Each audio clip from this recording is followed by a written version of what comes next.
Follow करना, डरना बिल्कुल नहीं, घबरा बिल्कुल ऐसे जाना सीधा चौड़ा करके ऐसे, समझ गए। इस तरीके से जो है अपने एग्जाम को दे के आना और बेस्ट ऑफ लक सभी को बेस्ट ऑफ लक। पेपर को बहुत बढ़िया तरीके से दिखाना और ये सब चीज। तो यूपी बोर्ड के जितने भी स्टूडेंट हैं 10वीं के या 12वीं के हों, वो सारे ध्यान से सुन लें कि आपको जो है जैसे ही आप एग्जाम देने जाओगे तो वहां पे आपको किस किस चीज की जरूरत पड़ेगी। देखिए ये पूरी डिटेल है। सबसे पहले आपको कॉपी मिलेगी, कॉपी में एंट्री कैसे करनी है आपको, ठीक है, कॉपी में एंट्री कैसे करनी है, घबराना बिल्कुल नहीं है। सबसे पहला पॉइंट है हमारा ये परीक्षा का अनुक्रमांक।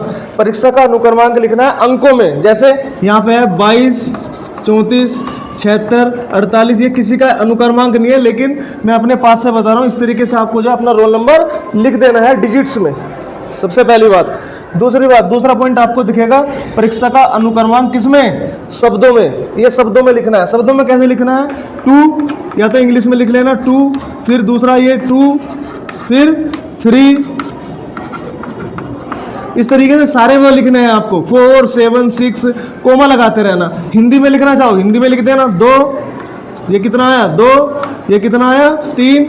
समझ में आ रही है ना बात, ठीक है, ठीक है। इस तरीके से लिख लोगे, ये पॉइंट भी क्लियर हो गया। इसके बाद तीसरा पॉइंट है विषय एवं प्रश्न पत्र। ये तीसरा पॉइंट आपकी जो आपको आंसर कॉपी मिलेगी उसमें आपको तीसरा पॉइंट जो है यही मिलेगा, बिल्कुल सेम टू सेम लिखा हुआ, ठीक है। उसमें 3 पॉइंट है।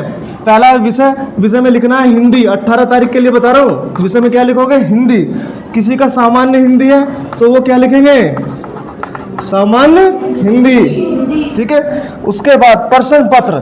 प्रश्न पत्र में लिखना है केवल प्रश्न पत्र, केवल प्रश्न पत्र, केवल प्रश्न पत्र, ये लिखना है। क्या लिखना है, केवल प्रश्न पत्र। उसके बाद है तीसरा पॉइंट प्रश्न पत्र अंकित संकेत, ठीक है। आपके पेपर में जो आपको पेपर मिलेगा उसमें साइड में ही यहाँ पे लिखा रहेगा 831 कुछ करके और JB, इस तरीके से कोड होता है। उस कोड को आपको इस डब्बे में लिखना है। जैसे यहाँ पे 831 JB, जो भी लिखा हो पेपर पे देख लेना आप, ठीक है। वो कोड को कहाँ लिखोगे, यहाँ पे लिखोगे।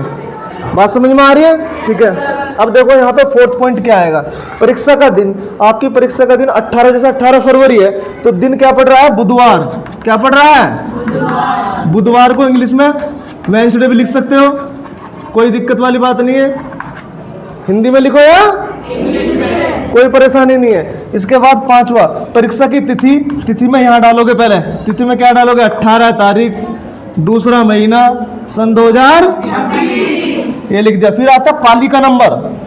क्या आता है, पाली में कोमा लगाया, कोमा लगाया और पाली में लिखोगे प्रथम। क्या लिखोगे, जिनका सुबह की मीटिंग में वो तो लिखना प्रथम पाली।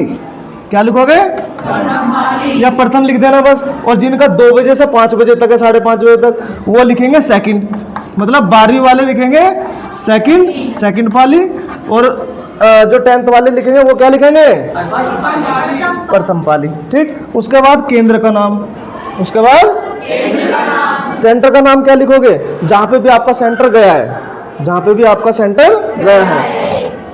मान लिया कि आपका जो सेंटर है वो आपके स्कूल से दूसरे स्कूल में गया है, तो आपके एडमिट कार्ड पर सेंटर का नाम लिखा है, केंद्र का नाम, केंद्र का नाम। जैसे मान लिया किसी का जनता इंटर कॉलेज में गया है तो यहाँ पर क्या लिखोगे, जनता इंटर कॉलेज। या किसी का गंगा इंटर कॉलेज में गया है तो क्या लिखोगे, गंगा इंटर कॉलेज। और यहाँ भी लिखोगे कि कहाँ पे है वो, गाजियाबाद में है, कहाँ पे, पूरा एड्रेस लिखोगे जो दिया हुआ है।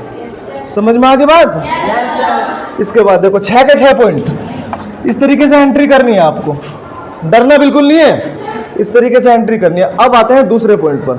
जैसे ही आपको कॉपी मिली तो सबसे पहले आपको क्या करना है एग्जाम देने गए आप तो सबसे पहला पॉइंट है आपको घबराना तो बिल्कुल नहीं है।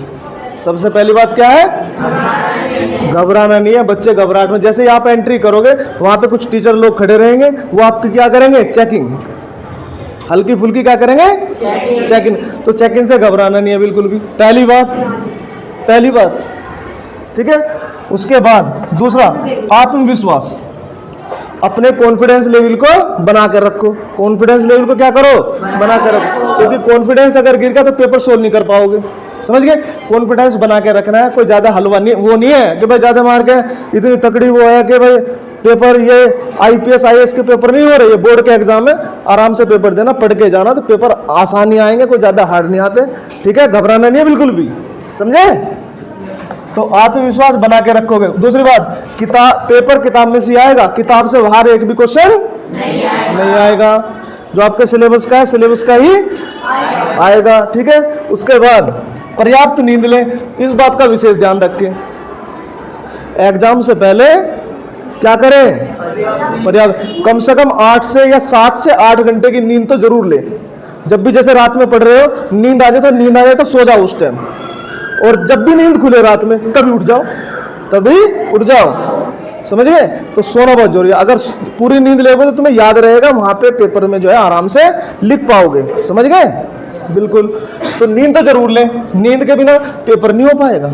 अगर मान लिया तुमने नींद पूरी ना ली तो वहां तुम्हें नींद आने लगे, भूल जाओगे, सारा भूल जाओगे, क्या फायदा, समझे? और हाँ, जरूरत से ज्यादा ना पढ़े।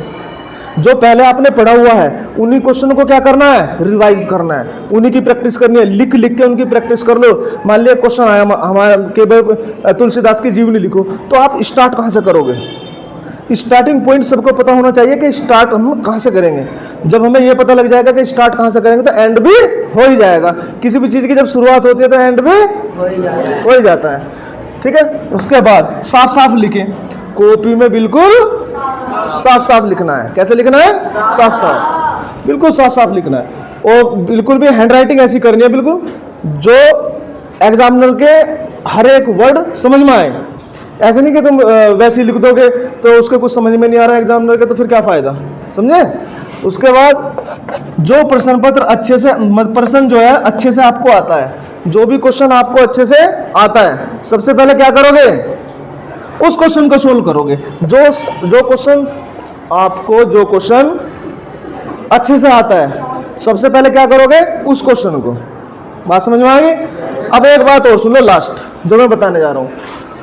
मान लिया आप पे जो है क्वेश्चन नंबर 1 का कोई भी क्वेश्चन नहीं आता, तो उसे अभी छोड़ दो, अभी नहीं करना है उसको।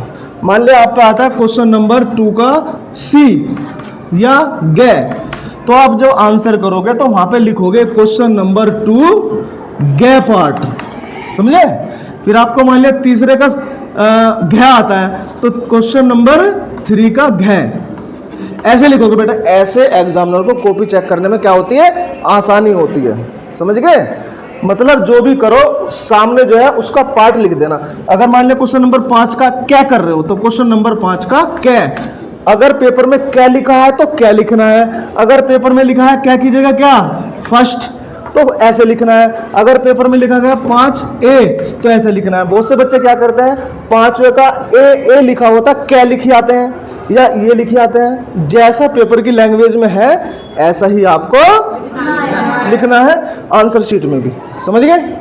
तो इस तरीके से जो है अपने एग्जाम को दे के आना, और बेस्ट ऑफ लक सभी को बेस्ट ऑफ लक। पेपर को बहुत बढ़िया तरीके से दिखाना और ये सब चीज फॉलो करना, डरना बिल्कुल नहीं, घबरा बिल्कुल ऐसे जाना सीधा चौड़ा करके ऐसे, समझ गए?